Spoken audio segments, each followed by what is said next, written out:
When I first got into music, I had so many expectations of what I wanted to be. Oh, I want to be on Double XL. I want to be headlining this. I want to perform at this stage.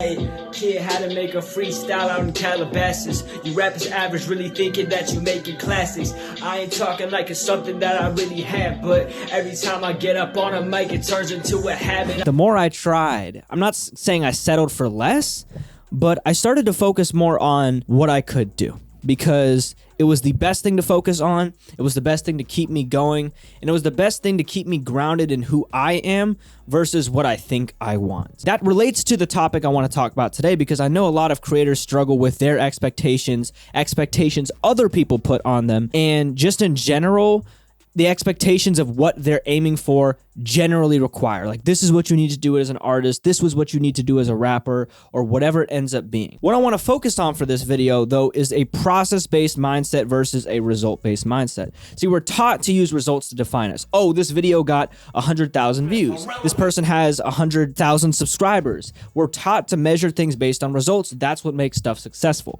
However, this can be very damaging to our mental and prevent us from taking the right paths and making the right decisions for our purpose and for our journey, even when it doesn't feel like it. Here's some reasons why a process-based mindset, loving a process, the process of doing your part versus the result that may come out of it. This is why I believe that process-based mindset has helped me, and this is what it has provided for me. The first thing that it mainly has provided is a locus of control. Growing up, I used to think that my lack of fulfillment came from the fact that I'd be suffering. I was unhappy because I was suffering in life. The truth of the matter, now that I look back at that, is I suffer a lot more in a lot of different things. I make a lot of decisions that aren't fun, that aren't great, that aren't the most pleasant now, but I'm actually more fulfilled. So it clearly wasn't that. And when I started to analyze why I used to feel so unhappy with myself and so unfulfilled with my career, it was not the fact that I'd suffer, it was the fact that I wasn't in control. The suffering that I was experiencing was not related to anything that could put me back in control. Now that I have these different routes that I'm taking, even with music, I'm pushing myself to great lengths to ensure I can get the best product, or I'm pushing myself to be a really good person for the sake of a greater purpose, which results in more suffering, but the suffering is relating to a specific thing. Now, the reason I'm bringing this up is because when you aim for a result, you are not entirely in control ever. Let's just break this down in a simple perspective. You like a girl, you want to date her, right? You are not entirely in control of that situation. You could do things to mess it up for sure. You could do things to help it for sure, but you are not entirely in control, because you're basing your self-worth, you're basing your expectation, you're basing your idea of, yes, I did it, or damn it, I didn't, on someone else's opinion, someone else's judgment that is not in your control. Because of this, you're going to end up being like, oh, man, I messed up. You're going to be distracted by these results and feel super let down by results. However, if you come to the process of, man, instead of trying to get this specific person to date me, let me make actions on dating apps. Let me make actions on cold approaches. Let me try to approach 5 people a week. When you're not basing this on a specific person or situation, you have a lot more freedom and you can try a lot more things. And at the end of the day, because you have so many options, the locus of control moves back to you. Because if this person doesn't work out because they're biased, or this person doesn't work out because they're biased, you can just try another person.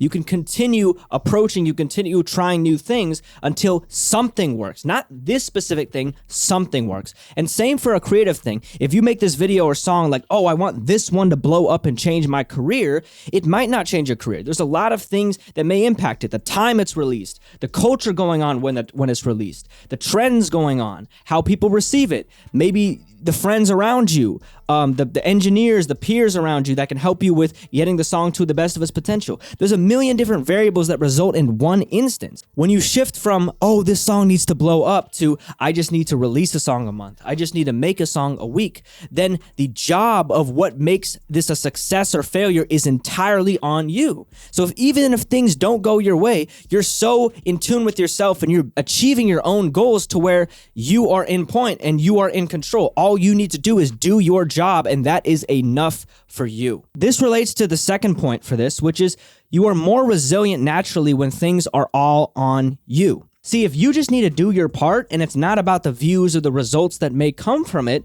then you never lose. As long as you fulfill your purpose that is on you, that purpose is on you, then you never lose. Even when things don't do well, that was never the goal. The goal was for you to do your part, and you did your part. So the more you achieve these goals that are entirely in your presence, the more confidence you build in yourself. And then that is going to stockpile and going to make your content, everything you push, even better. Before you know it, you're going to be at a level of confidence and level of achievement that you're going to be able to do higher and bigger things. But if you based your confidence, your worth, your expectation on a specific result, then it's entirely luck-based. You could either fail because of something completely out of your control, and then be like, oh man, I suck, when in reality was never in your control in the first place, or you can win off of something that's completely out of your control and get a false sense of understanding or expectation in yourself that will only be broken when the wind eventually doesn't blow in your favor. So when you invest in a process, you're not deterred by these small things. You're not deterred by what somebody says. You're not deterred by these variables because you are so in tune and you're only focused on what you can do to achieve your goal and not what everyone else can do. This relates to the third reason, which is something I never really understood until I started to make more content and learn from it. When I started out as a content creator, I had so many goals for myself. I wanted to be on XXL. I wanted to do things a certain way. And now, 5 years from now, I look at those same goals and I'm like, I don't want that. And imagine if those things took off. Imagine if I started 2 years and I had these specific goals that I wanted to achieve that I thought would make me happy, and I achieved them. I would obviously be not happy. Do you know why? Because my true idea of being an artist and that feeling that comes from being an artist is never based in results. It's always based in process anyway. What does it mean to be an artist? What it means to be an artist or be a creator is not have 100,000 subscribers, not have a certain amount of subscribers, a certain amount of views. It's to wake up and do the process of being a creator or artist. Wake up and make a song. Wake up and craft an idea. That's what really being a creator is. So if you want to be a creator, be an artist, you need to establish and indulge in the process that makes you be that thing. All these goals that I thought reflected ideas of what I wanted. I wanted to feel musical fulfillment. I wanted to feel a sense of achievement, which could be reflected in my old goals, but that is just a symptom of the root thing. But I really wanted these root things. The more I tried and learned about myself, the more I realized I wanted specific senses and feelings, not the things that I thought would get those feelings. This is why a lot of people say money doesn't buy happiness, because we're never really swayed by results. Results make us happy or sad for a small amount of time, and then we keep going. We are swayed by our process, and we've been convinced that results are the way to make us happy or change our lives, when in reality they're not. What I'm trying to say with this is when you're starting out, most likely your goals are dumb or not exactly what you want. You don't know what you want. You have ideas, but you haven't really tried and played around. So when you base your worth on results, you're only going to get distracted from what your true purpose and what your true direction as a creator can end up being. Whether it blows up, whether it doesn't, whether it succeeds, whether it fails, you're still being distracted from what your true purpose is.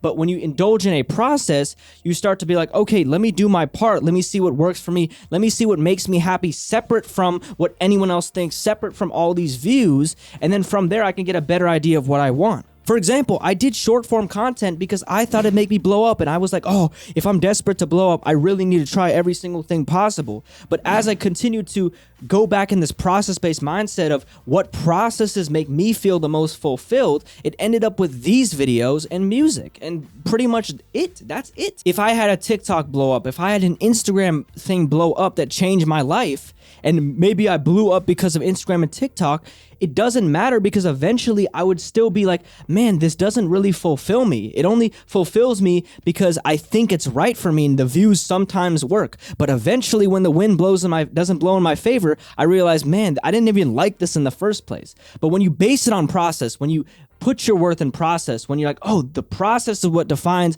whether this is good or not for me, then when the wind blows in your favor or the wind blows out of your favor, you're still doing what you want to do because it will make you fulfilled regardless, and you're basing your worth in the process. If I just base my stuff on specific results, then I'd be distracted trying to chase every trend and wouldn't know what I really stand for. I think when starting out, taking a process-based mindset would make you more optimistic, driven, focused, and true to your creative self.